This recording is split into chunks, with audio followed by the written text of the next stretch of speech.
Part on OGTV. It is time once again to talk politics.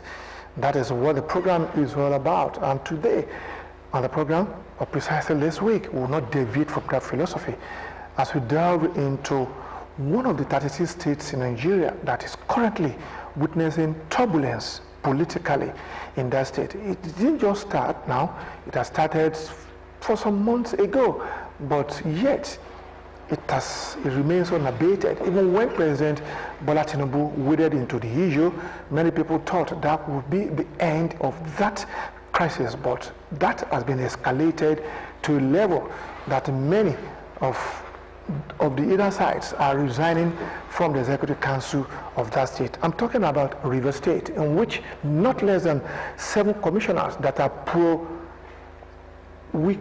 have resigned from the government of Governor Sim Fubara. And it is not just because they wanted to resign, but because the estranged godfather and the governor are not in good terms for now. They are not on the same page. And so things are taking a new turn. And we also saw what happened when 3 members of the House of Assembly elected a new speaker. And in that state now, they have 2 speakers, so to say, and things are not healthy for now. So I have in the house to dissect all these issues together on the program this week, a lecturer from Moshood Abiola Polytechnic here in Abeokuta, and he's a public commentator, somebody who takes keen interest in what is happening in and around Nigeria so as to make Nigeria a better place for everybody. Join us. Welcome to the studio, Dr. Wasiu Tejiosho. You're welcome. Thank you very much. Yeah, it's good to have you. Thank you. Yeah, for months now, there has been a running battle politically in Rivers State. The immediate past governor, who is now the Minister of FCT, that's talking about Wike, Mr. Wike, and the incumbent governor, Siminalayi Fubara, have been having a running battle of who should control the soul of Rivers State, if I may put it that way. So much that those that are on the side of Wike have resigned from his cabinet, and things are not healthy. Politically for us in Nigeria, what does it portend for our almost 25 years of uninterrupted democracy? Because by May 29 now, we'll be talking of 25 years of not having military interregnum in our democratic rule. I think this is the way I'm going to look at it. This is our country, Nigeria, and the reality of it is that, yes, probably we must have had close to about 25 years of uninterrupted democracy, but the question is, how democratic have we been? It is not a matter of how long, it is not a matter of how far, it is how well. The issue with Rivers State is not strange in the history of Nigerian politics. Of course, such has been happening in Rivers. This is not the first time such will happen. If you look at the past, executives too, look at what happened between Amici and the rest, and then even up to Wike's regime. The unfortunate thing is that politically, it is not going to speak well of us. More so that the world sees Nigeria as a giant of Africa. And if we want to remain the giant of Africa, it is expected that we should be leaders, we should be light bearers to other African nations. And if this is what we are seeing, I don't think it is good for our image. I don't think it is good for our democracy.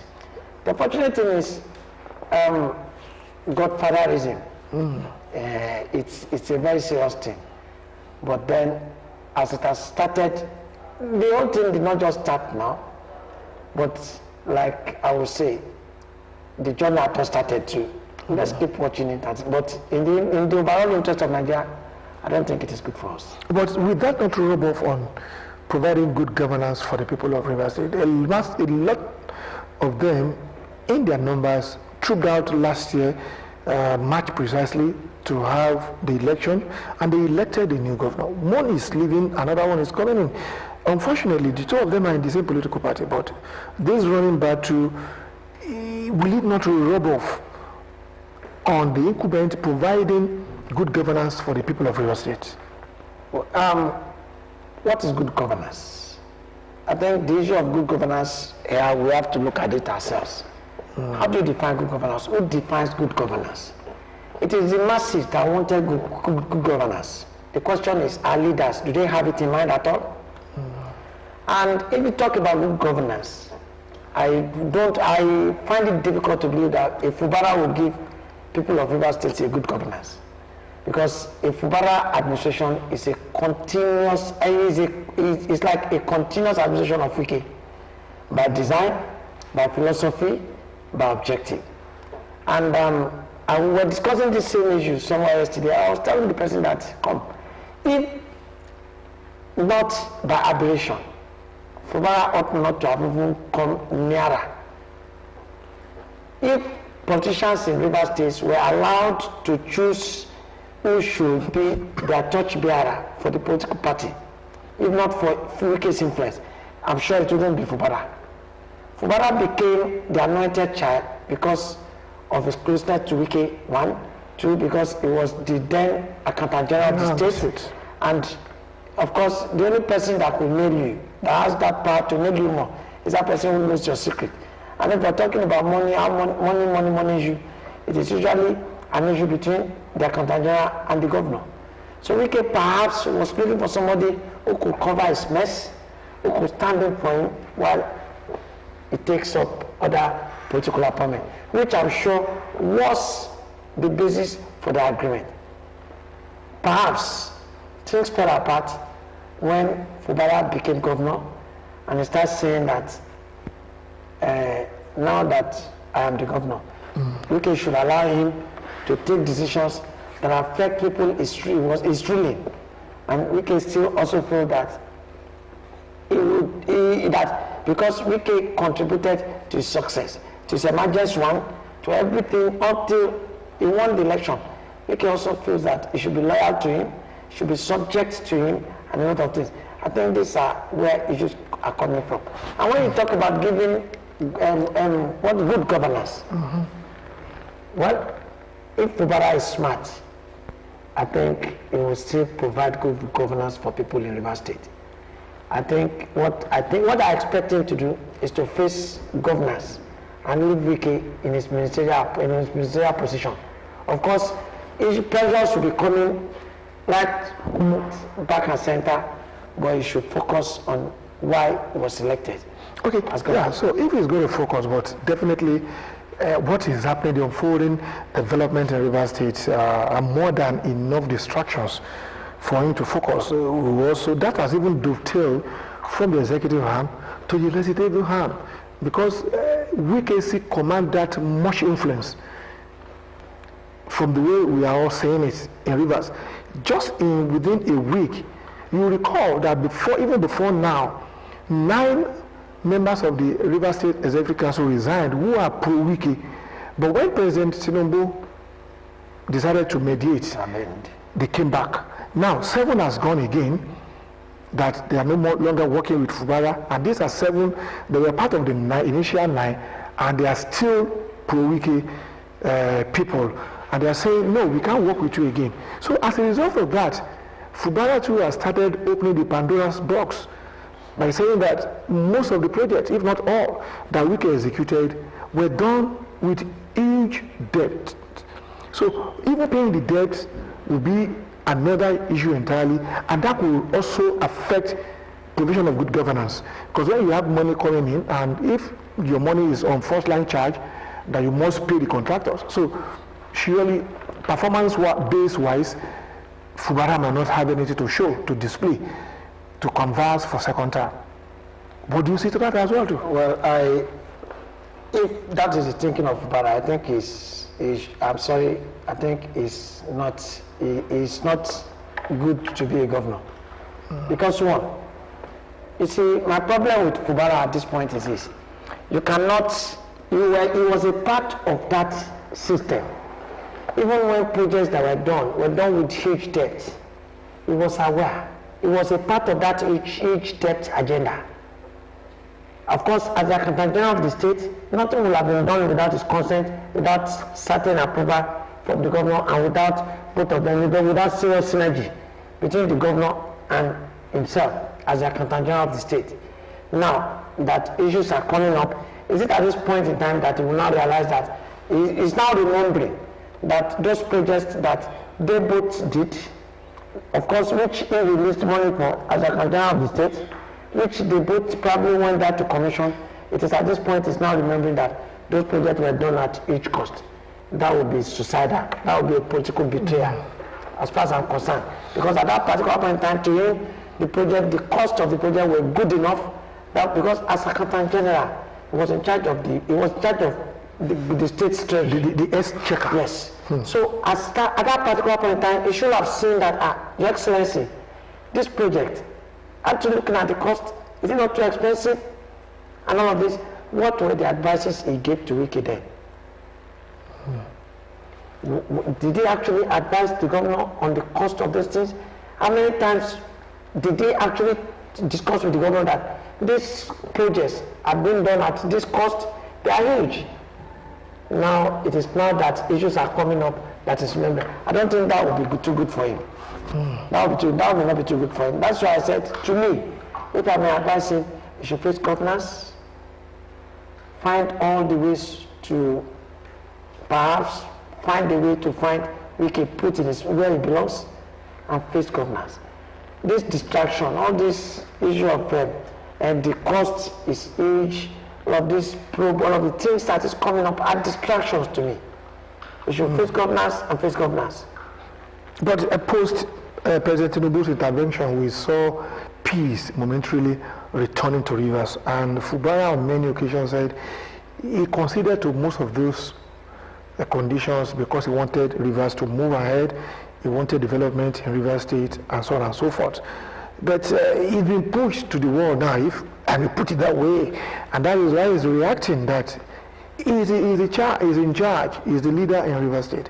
Now, where I'm going is this: it doesn't all go well for any democratic state that a governor or a president of a country or a governor of a state to be the leader of same party. When the party has its own machinery, you have the party executives from chairman to vice chairman to secretary and the likes, and now a governor is assuming the leadership role that he calls the shot.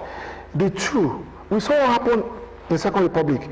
Shagari and Akinloye then. Akinloye, when there is any NPN function, Akinloye will be the last person to get to that place. Shagari will arrive before him because he is the leader of the party. But when it is government function, Akinloye will arrive before Shagari. So, but we are having a reverse now.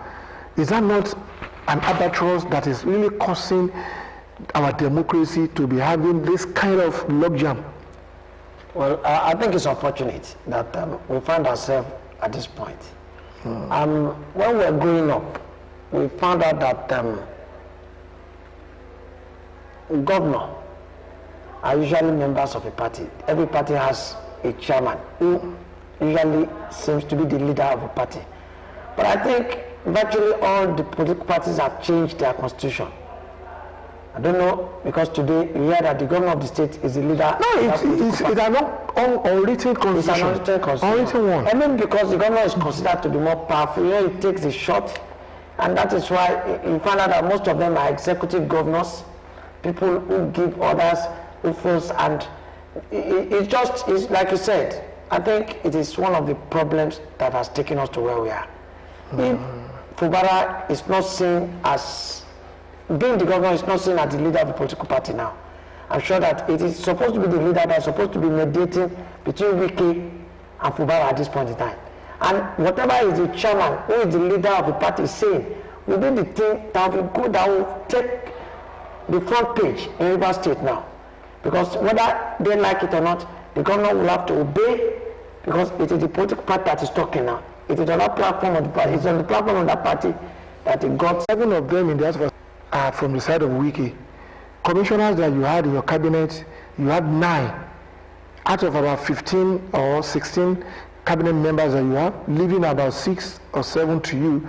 So that's, to a school of thought, they believe that that is the beginning of the end of what we are looking at, of the drama that we are looking at now. Now, how can we begin to turn around things that they want to they have the same goal. They want to go and contest election and possibly win election and be in control of power. So how do we begin to take a look at that? I don't know how to erase now. And when you look at Fubara and Wike's case, and that out of about 16 commissioners, Wike has 9. Out of the 27 House of Assembly, Wike had 27. That may not be practically impossible. Don't forget that even, I'm sure that the way Wike was talking, even the form that Fubara used to contest election was also paid for by Wike. So he would dictate, the question is, it's just unfortunate. It's unfortunate. And I'm sure that Fubara knew what Wike wanted from him at the beginning of the whole show. He knew that he was going to stand in there for Wike by their designs. Standing by proxy? By proxy, yeah. That is what is happening. They will tell this how you should run the state. This is how you should do it. I'm sure Fubara was aware of that at the beginning. And that was why Wike had all the power to determine the 27 members of the House of Assembly.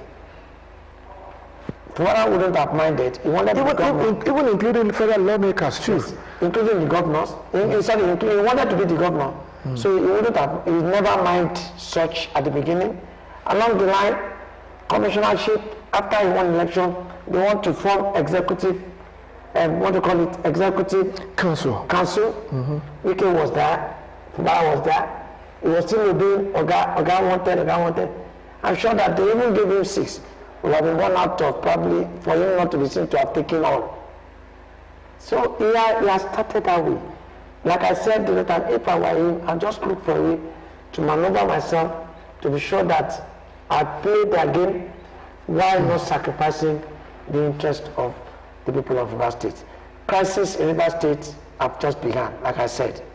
It is something that even, like you said the other time, when the presidency intervened, intervention, some of us knew it was just a graveyard piece.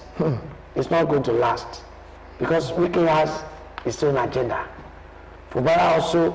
Now, the problem with Fubara now is you find a Fubara being supported by those people that Wike initially, those that call themselves the political godfathers of River States. That Wike fought. All of them now, they are now seeing an opportunity to tackle Wike on the other side. So all of them are now queuing behind Fubara against Wike. That is the masses that suffers. But we pray that God will put an end to that war. Is the acceptance of